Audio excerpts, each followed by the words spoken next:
हज़रत आमीना कहती है, सुनो हुजूर की शान क्या, हुजूर की शान क्या। हज़रत आमीना तीसरा महीना गुजरा, चौथा महीना गुजरा, पांचवा महीना गुजर गया। फरमाती जैसे जैसे दिन गुजरते जाते थे वैसे वैसे मेरी किस्मत के ताले खुलते जाते थे। वाह बेशक, बोलो यार सुभान अल्लाह। सुभान अल्लाह। अब नहीं बोलोगे तो कब्रिस्तान जाके बोलोगे सुभान अल्लाह, सुभान। जैसे जैसे दिन गुजरते जाते थे मेरी किस्मत के ताले खुलते जाते थे। फरमाती हैं 5 महीने गुजर गए, हर महीने कोई ना कोई नबी आता रहा और मुबारकबाद देता रहा। अगर सुन्नी मुबारकबाद दे तो तेरे पेट में दर्द होता है, नबी मुबारकबाद दे तो तेरी नानी मर जाती है? क्यों कलेजे फटते हैं तुम्हारे? हजरत आमीना कहती हैं, अगर हजरत आला हजरत की हम बात करें तो कहते हैं जी वो तो बरेली वाले हैं, उन्होंने तो इश्क में कर दिया। चलो इन्होंने इश्क में किया, नबी की अम्मी तो सच्ची कह रही हैं, अगर मेरी आप ना मानेंगे तो कुछ नहीं जाता आपका, और नबी की अम्मी की अगर नहीं मानी तो कुछ नहीं रहता आपके पास फिर। बेशक, ये याद रखना। बेशक, अगर उनकी नहीं मानोगे तो बचेगा ही कुछ नहीं। बेशक। बात नबी की अम्मी की है। फरमाती है 5 महीने गुजर गए, हर महीने कोई ना कोई नबी आता रहा, मुझे मुबारकबाद देता रहा। 5 महीने के अरसा गुजरने के बाद एक दिन हजरत अब्दुल मुत्तलिब काबे में तवाफ कर रहे हैं। अरब का दस्तूर ये था, किसी का शोहर इंतकाल कर जाता तो 1 साल तक औरत सोग मनाया करती थी। कितना? 1 साल। याद कर लो बच्चों, कितना? 1 साल। 1 साल तक सोग मनाया करती थी। सोग में क्या था? खुशबू नहीं लगानी है, बन सवर के नहीं निकलना है, नए कपड़े नहीं पहनने हैं, साफ सुथरा नहीं होके निकलना है। ये सारी चीजें सोग में शामिल थी। तो ये वहां का दस्तूर था। हजरत अब्दुल मुत्तलिब काबे का तवाफ कर रहे हैं, कुछ सरदार इकट्ठा हुए, हरम शरीफ में आए, कहने लगे अब्दुल मुत्तलिब का हज्जी का काबे के मुतवल्ली हो बेशक, ख़ानदान कुरैश के सरदार भी हो बेशक, का एक बात है। कहा क्या? क्या बताइए, हमारे अरब का ये दस्तूर है कि नहीं? का कौन सा? कि हमारे यहाँ किसी औरत का शोहर इंतकाल कर जाए 1 साल तक सोग मनाती है औरत। कहा हाँ है। का फिर आमीना अपने शोहर का सोग क्यों नहीं मना रही हैं? इतना सुनना था अब्दुल मुत्तलिब की आंखें सुर्ख हो गई, चेहरा जर्द, बदन सर्द हो गया, गर्दन झुकी। कहने लगे क्या कह रहे हो? कहा हम नहीं कह रहे, पूरे मक्के की औरतें कह रही हैं। कहा ऐसी कौन सी चीज़ तुमने आमीना में देखी है जो मेरी आमीना सोग नहीं मना रही हो? कहने लगी मक्के की औरतें कह रही हैं कि आमीना वो इत्र लगा के जाती है जो मक्के के बड़े बड़े सरदार घरानों में इत्र नहीं मिलेगा, ऐसा इत्र आमीना लगा के गलियों से गुजरती है। इतना सुनना था। अब्दुल मुत्तलिब आए हैं हरम शरीफ से, अपने दरवाजे पे आपकी ज़ौजा हजरत फातिमा ने शोहर को आते देखा, गर्दन झुकी है। कहते हैं सरताज आज चेहरा उतरा है, बात क्या है? अब्दुल मुत्तलिब कहते हैं फातिमा आज आमीना की वजह से मैं शर्मिंदा हो गया हूँ। कहा सरताज बात क्या है? कहने लगे जाओ आमीना से जाकर के पूछो इसने मेरे अब्दुल्ला का सोग मनाना क्यों छोड़ दिया है, ये इत्र क्यों लगा रही है, खुशबू क्यों लगा के जा रही है। इतना सुनना था। हजरत फातिमा नबी की दादी ने यूं हाथ जोड़े, कहने लगी अब्दुल मुत्तलिब मेरी औकात नहीं है मैं आमीना से जाके सवाल कर सकूं। कहा किस लिए? कहा कुछ दिन पहले यही ख्याल मेरे दिल में आया था, मैं गई थी पूछने के लिए और मैंने जाके सिर्फ लफ्ज़ आमीना कहा था, अगली बात तक नहीं कही थी। एक नूर उसकी पेशानी से निकला, मेरी पेशानी से टच हुआ, मैं बेहोश होकर जमीन पे गिर गई थी। कहा मुझ में औकात नहीं है मैं उससे जाकर ये बात पूछ सकूं। अब्दुल मुत्तलिब खुद क्यों नहीं पूछ लेते? कहते हैं मैं मर्द हूं, तुम जाके खुद पूछो। कहा फिर ऐसा करो दोनों साथ चलते हैं। अब जरा गौर करना, हजरत अब्दुल मुत्तलिब आ रहे हैं, साथ में आपकी ज़ौजा हजरत फातिमा नबी की दादी आ रही है। जैसी आई है नबी की अम्मी अपने घर के अंदर है, देखा ससुर आ रहे हैं, अपनी जगह से उठ के खड़ी हो जाती है। अल्लाह अकबर, ये अदब था ससुर का। एक कोने में सिमट के खड़ी हो गई। ससुर आए हैं, सलाम किया। आज घरों के हालात आप देखिए, आज ससुर बहुओं को फ्रेंड बोल रहे हैं कि ये तो मेरी दोस्त है, ये मेरी फ्रेंड है। वाखिर जालिम, तुझे हया तक नहीं आई, तेरी जबान कैसे चल जाती है? बेटी को फ्रेंड बोल रहा है, गले में हाथ डाल के दोस्ती का दावा कर रहा है। आओ बहुओं तुम भी हया सीखो, नबी की अम्मी से अदब सीखो। जैसी ससुर घर में आए हैं, उठ के खड़ी हो जाती है, सिमट के कोने में आ गई। बाबा आ गए हैं, जैसी आए हैं, आने के बाद कहते हैं अब्दुल मुत्तलिब, फातिमा का जी का इस आमीना से पूछो इसने मेरे बेटे का सोग मनाना क्यों छोड़ दिया है। अल्लाह अकबर, पूछना तो चाहते थे लेकिन सहारा हजरत फातिमा का था बीच में। इतना सुना हजरत आमीना की चीख निकल जाती है, रो के कहती है अब्बा क्या कह रहे हो, क्या मैंने अब्दुल्ला का सोग मनाना छोड़ दिया है। कहते हाँ बेटी बता तो सही, क्या तुझे मेरे बेटे की जुदाई का दर्द नहीं है। इतना सुनना था, चीख निकली सैयदा आमीना की, रो के कहती है अब्बा आज तुमने मेरी दुखती रग पे हाथ रख दिया है, कौन समझ सकता है मेरे दर्द को। जब से अब्दुल्ला गए हैं मेरी जिंदगी उजड़ गई है,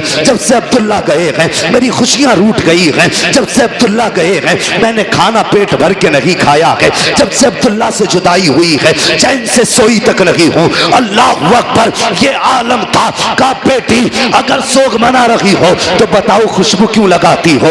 इतना सुनना था, कहती बाबा एक राज था मेरे सीने में, एक दर्द था मेरे सीने में, मैं चाहती थी ये राज किसी से बयान ना करूं, ये राज किसी से ना बताऊं। का बेटी कौन सा राज। का अब्बा जी आज आपने पूछ लिया है, आपकी नाराजगी के डर से बताना पड़ रहा है। बाबा मैंने कोई खुशबू नहीं लगाई है, कोई इत्र नहीं लगाया है, आपके बेटे का सोग मनाना नहीं छोड़ा है। का बेटी अगर इत्र नहीं लगाया है तो तेरे बदन से ये खुशबू के झोंके क्यों आ रहे हैं, जिधर से तू गुजरती है वो औरतें तेरे तस्करे क्यों कर रही हैं। तब हज़रत आमीना ने कहा था अब्बा जी सच्चाई ये है कि मैंने इत्र नहीं लगाया है, खुशबू नहीं लगाई है, बल्कि जब से आपके बेटे अब्दुल्ला की अमानत मेरे शिकम में आई है, मैं जिन गलियों से गुजरती हूँ वो गलियां भी खुशबू से महक जाया कर।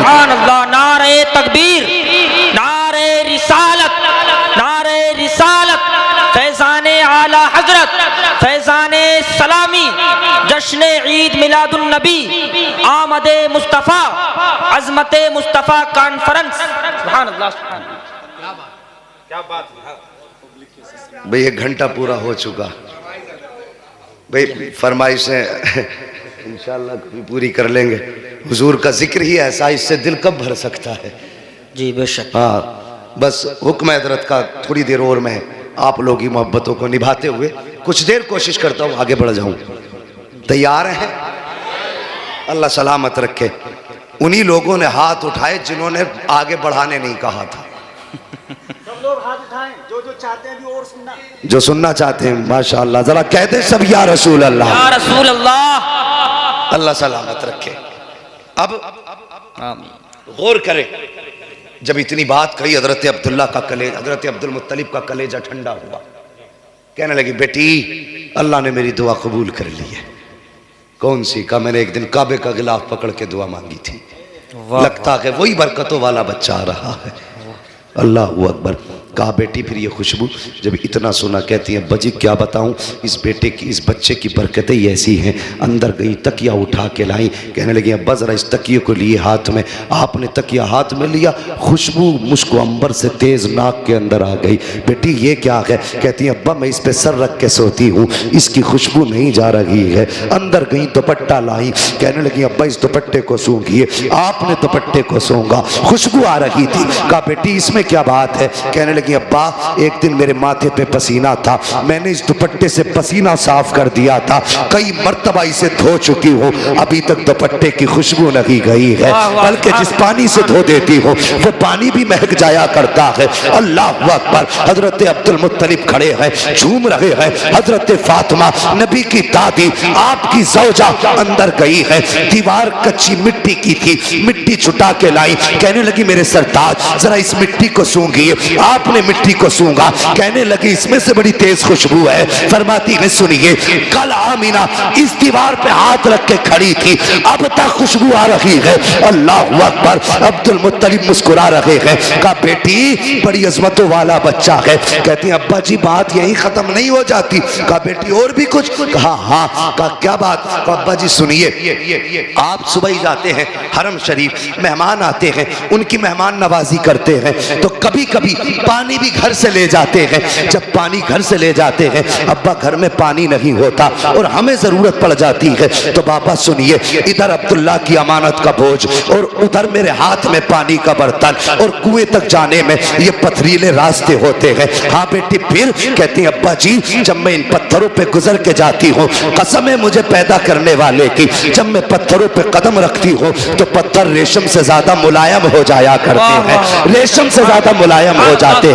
कहा बेटी और, कहा अब्बा और सुनना चाहते हो तो सुनो। कहती अब्बा जी, मक्के की सारी औरतें ढोल रस्सी लेके जाती है, लेकिन आमीना खाली हाथ जाया करती है, सिर्फ पानी का बर्तन लेके जाती है। कहा बेटी पानी कैसे लाती हो? कहा अब्बा जी सुनिए, जब मैं कुएं के किनारे पे जाती हूँ, नीचे को झांकती हूँ, पानी बोलता हुआ किनारे के ऊपर आ जाया करता है। और अब्बा जी औरतें कहती हैं कि आमीना ठहर जा, जब तक तू यहाँ रुकी रहेगी ये पानी भी किनारे तक रहेगा। कहा अब्बा मैं रुकी रहती हूँ, पानी भी किनारे पे रुका रहता है। मक्के की औरतें पानी भरती है, वापस आ जाती है। कहा जब तक मैं रहती हूँ पानी भी ऊपर रहता है। अब्बा सब औरतें आ जाती हैं, सारी लड़कियां आ जाती हैं, मैं सबके पीछे आया करती हूँ। कहा फिर? कहा अब्बा जी जब आती हूँ कभी ऐसा होता है कि पेड़ सजदे में गिर जाते हैं, और कभी ऐसा होता है कि पत्थर बोलने लगते हैं, कभी छोटे छोटे तरीके बोलने लगते हैं, कंकर भी बोलते हैं, अब्बा जी घास के तिनके भी बोलते हैं।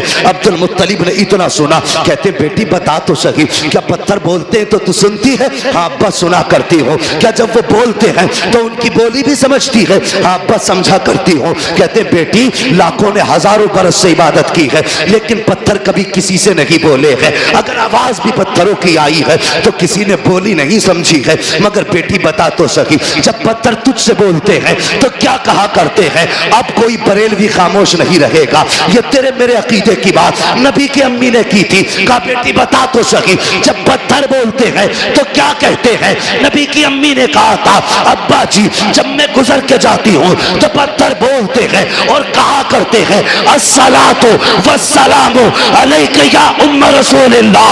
ए नबी की माँ तुझ पर भी सलाम हो और तेरे आने वाले बेटे मोहम्मद पर भी सलाम। सुभान अल्लाह, सुभान अल्लाह। नारे तकबीर, नारे रिसालत, फैजाने आला हजरत, फैजाने सलामी, जश्न ईद मिलादुन नबी, विलादते मुस्तफ़ा, आमदे मुस्तफ़ा, अज़मते मुस्तफ़ा कॉन्फ्रेंस, मुफ्ती हम्माद रजा साहब किबला। सुभान अल्लाह, सुभान अल्लाह। अल्लाहु अकबर। अब मत कहना कि सलाम पढ़ना बरेलवियों का तरीका है। बेशक अभी तो नबी की अम्मी को भी नहीं पता था मेरे शिकम में कौन है। बेशक हजरत अब्दुल मुत्तलिब भी नहीं जानते थे कि ये बच्चा है कौन, इतना जानते थे अजमतों वाला, बस भी, मगर ये नहीं जानते थे ये है कौन। मुझे बताइए, अभी किसी को पता भी नहीं है कौन है, माँ के शिकम में है, लेकिन पत्थरों को पहले ही पता चल गया। हम सलाम पढ़ें तो बरेलवी, पत्थरों पे कौन सा फतवा लगाओगे? चलो ये सुन्नी तो जलसे में सुन के जाएंगे कि सलाम पढ़ना चाहिए, आला हजरत ने कहा है, लेकिन पत्थर कौन से जलसे में सुन के आए थे? क्या वो बरेली आए थे या आला हजरत वहां गए थे बताने के लिए? वो भी 1400 साल पहले। बताइए तो सुनिए, कुरान फरमाता वकफा बिल्लाहि शहीदा, बेशक महबूब के चर्चों के लिए उसका खुदा काफी है। वाह, सुभान अल्लाह, सुभान अल्लाह। सलाम रजा ने नहीं पढ़वाया, सलाम खुदा ने पढ़वाया है। बेशक सुभान अल्लाह, सुभान। अगर हम मुशरिक तो पत्थर भी मुशरिक। बोलो, शर्म नहीं आती लोगों को? कुछ भी कह जाते हैं। हुजूर माँ के शिकम में फरमाती, फिर वो दिन भी आ गया जिस दिन मेरे बेटे की विलादत होनी थी। सुनिए, फरमाती मेरे घर में उस दिन चिराग में तेल तक नहीं था, और हर औरत को बच्चे की पैदाइश के वक्त किसी मददगार की जरूरत होती है। फरमाती मेरे घर में कोई खातून भी नहीं थी। कहती आज मुझे अब्दुल्ला की याद सता रही थी, आज मुझे अब्दुल्ला की याद रुला रही थी। मेरे दिल में ख्याल आया काश आज मेरे अब्दुल्ला होते, मेरे घर में चिराग भी जलता, मक्के के खानदान कुरैश की कुछ औरतें भी मेरे पास होती। फरमाती इतना ख्याल का आना था, मेरी आँख का भी पहला आंसू का कतरा बहा था। फरमाती फशक्कल जिदार, अचानक मेरे घर की दीवार फटी। फदखला सलासुन निस्बा, 3 औरतें दाखिल हुई। उनके कद इतने बड़े थे जैसे खजूर के दरख्त लंबे होते हैं, चेहरे चांद से ज्यादा रोशन थे। कहती मैंने कभी ऐसे चेहरे नहीं देखे थे, मैं डर गई उन्हें देख के। और मैंने कहा तुम कौन हो, क्यों आई हो? कहने लगी, उनमें से एक कहने लगी कि मुझे आदम की बीवी हव्वा कहा जाता है। वाह सुभान अल्लाह सुभान। दूसरी कहने लगी मुझे ईसा की मां मरियम कहा जाता है। वाह। तीसरी ने कहा मुझे इस्माइल की अम्मी हाजरा कहा जाता है। सुभान अल्लाह सुभान। फरमाने लगी क्यों आई हो? कहने लगी आमीना तुझे मुबारकबाद देने के लिए आए हैं। बेशक। किस बात की मुबारकबाद? कि तेरी गोद में जो बच्चा आ रहा है ना, ये आम बच्चा नहीं बल्कि नबियों का इमाम आ रहा है। सुभान अल्लाह सुभान अल्लाह। फरमाती है फिर मेरा घर पूरा रोशन। अचानक खुशबू मेरे घर में फैली। मैंने देखा मेरे सर की जानिब एक खातून हाथ में प्याला लेके खड़ी थी, उसमें कुछ मशरूब था। मैंने मुड़ के उसे देखा, इतनी हसीन कि मैं देखती रह गई। मैंने उससे कहा तू कौन? उसने कहा मैं जन्नत की हूरों की सरदार हूँ। वाह वाह सुभान अल्लाह। बेश हम मत कहना नबी मेरी तरह मरदूद तू पैदा हो तो पूरा मोहल्ला नापाक कर दे। हाँ, हुजूर की जलवागरी देखो किस शान से हुजूर आ रहे हैं। फरमाती हैं कि बस ये मैंने देखा। मैंने कहा तुम कौन हो? उसने कहा मैं जन्नत की हूरों की सरदार हूँ। कहा किस लिए आई हो? कहा रब ने तुम्हारी दाया बना के भेज दिया है तुम्हारी खिदमत के लिए। कहा फिर उस खातून ने मुझे दूध का प्याला पेश किया। फरमाती मैंने उसको पिया। कहती जब मैंने उसको पिया तो वो शहद से ज़्यादा मीठा था, बर्फ से ज़्यादा ठंडा था। फरमाती मुश्क से ज़्यादा खुशबूदार था। अल्लाह अकबर, दूध से ज़्यादा सफ़ेद। ये आपने उसकी खसूसियतें बताई। कहती उसका पीना था फखराजा मिन्नी नूर, फिर मेरे जिस्म से नूर निकला, यानी मेरे बेटे की विलादत हुई। अब सुनिएगा जवानों, बुजुर्गों जरा दिल थाम के सुनना। अल्लाह अकबर, किसी भी खातून के शिकम से अगर बच्चा जन्म लेता है, हर माँ की ख्वाहिश होती है कि वो अपने बच्चे को देखे, उसकी आँख कैसी है, उसकी नाक कैसी है, उसका चेहरा कैसा है, उसके कान कैसे है, लबो रुखसार कैसे है, देखने में कैसा लग रहा है। हर माँ की ख्वाहिश होती है कि वो अपने बच्चे को देखे कि उसका बच्चा कैसा है। मगर सुनिए, नबी की अम्मी बयान फरमाती है जब मेरे बच्चे की विलादत हुई मेरे दिल में भी ख्वाहिश थी कि मैं देखूं मेरा बच्चा कैसा है। फरमाती है लम्मा वज़अतहु काना मकहूलन मगसूलन मुअत्तरन मकसूरन मुतहहरन काना साजिदा। नबी की अम्मी कहती है जब मैंने लख्त जिगर को जन्म दिया और मेरे दिल में आया मैं देखूं मेरा बेटा कैसा है। फरमाती है मेरी सबसे पहले नजर जब बेटे की आंखों पे पड़ी है, क्या देखती हूँ? मेरे बेटे की आंख में सुरमा लगा हुआ है, मेरे लाल की आंख में सुरमा लगा हुआ है। फरमाती है मकहूलन, बालों में तेल पड़ा हुआ है, मकसूरन, नाव कटे हुए हैं, मगसूलन, गुस्ल करके आ रहे हैं, मुअत्तरन, खुशबू ऐसी थी कि पूरा मक्का महक रहा था। अल्लाहु अकबर। फरमा रही है अकाना साजिदा, आते ही सजदे में सर रख दिया है। फरमाती मैंने बेटे को सजदे में देखा, मैंने देखा होठ हिल रहे हैं, और होठ भी कौन से? जिसके बारे में बरेली के इमाम कह के गए हैं पतली पतली गुले कुद्स की पत्तियां, उन लबों की नजाकत पे लाखों सलाम। फरमाती मैंने कान लगा के सुना, मेरा बेटा कह रहा था रब्बे हबली उम्मती, रब्बे हबली उम्मती, या अल्लाह मेरी उम्मत मेरे हवाले फरमा दे, या अल्लाह मेरी उम्मत मेरे हवाले फरमा दे। अल्लाह अकबर। फरमाती मैंने अपने लाल को उठाया, गोद में लिया। फरमाती फिर बादल का टुकड़ा आया, अचानक मेरा लाल मेरी गोद से गायब हो गया। फरमाती इकलौता था, बाप के इंतकाल के बाद पहली बार गोद में खुशी आई थी। कहती जैसी बेटा गोद से गायब हुआ, फरमाती मेरे आंसू बहने लग गए, या अल्लाह मेरे बेटे को कौन ले गया, क्या हुआ मेरे बेटे को? फरमाती मैं रो रही थी, अचानक फिर वही बादल का टुकड़ा आया और मेरा लाल मेरी गोद में वापस आ गया। फरमाती जब मेरा लाल आया है तो अब बदन से पानी के कतरे टपक रहे हैं, पानी के कतरे टपक रहे थे। फरमाती है जब मेरा लाल गोद में आया तो कोई कह रहा था इनको कहां कहां घुमाया है, तो किसी ने कहा था हमने इसको आसमानों की भी सैर कराई है, हमने इसको जमीनों की भी सैर करा दी है, हमने इसको चारों तरफ की सैर करा दी है, हर सिमत की सैर कराई। तो फिर किसी ने कहा था क्या तुमने इसे समंदरों की भी सैर कराई है? कहा हाँ, हमने इसे समंदरों की भी सैर करा दी है। कहा इसका तारुफ भी करा दिया। कहा हाँ। कहा कैसे कराया? तो फरमाती है कोई कह रहा था इस जमाने की हर्ष है, इसे पहचान लो, आज के बाद फैसला इसका होगा, मर्जी खुदा की चला करे। सुभान अल्लाह, बेशक सुभान अल्लाह, सुभान अल्लाह। फिर ये शान थी। अल्लाहु अकबर, या रसूल अल्लाह, जिंदाबाद जिंदाबाद, अल्लाहु अकबर, या रसूल अल्लाह, सुभान अल्लाह, सुभान अल्लाह। बेशक देखिए फिर काबे का मंजर, सुभान अल्लाह, इधर सजदे में उधर काबा। जी, बात ये सब ने कई बार सुनी होगी, आला हजरत की ज़बानी सुन लो बस, बाकी वाक़या सुनाना मकसूद नहीं।